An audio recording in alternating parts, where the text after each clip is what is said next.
Lion and the Mouse. An Aesop fable.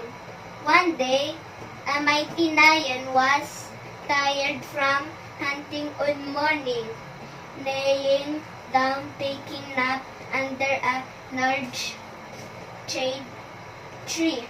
A little mouse began running the sleeping lion. Wee, wee, wee! The lion woke up angry with a loud roar. Roar, roar! He grabbed the mouse with his large paw. The mouse struggled but cannot escape. The lion opened his big jaw to swallow him. The mouse was very scared. Oh, King, I'm very scared. Please don't eat me. Forgive me. This time, please let me go. And maybe one day I can help you.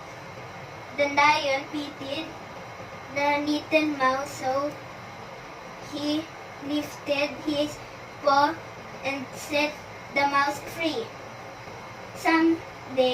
Sometime, the lion walking near the mouse's home. The lion accidentally stepped on the trap and the net made captured the lion. The lion struggled to free himself but could not.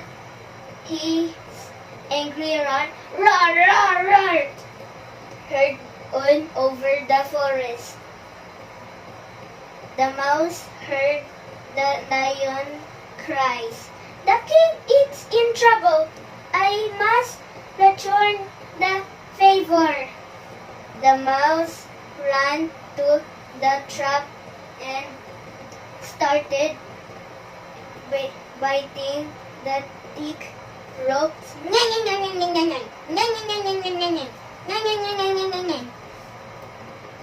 Finally, we freed the lion from the trap.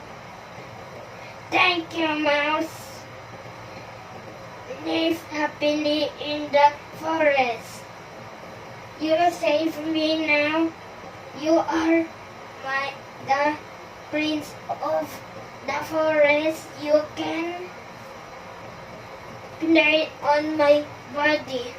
From then on, the lion and the mouse become friends forever. The end.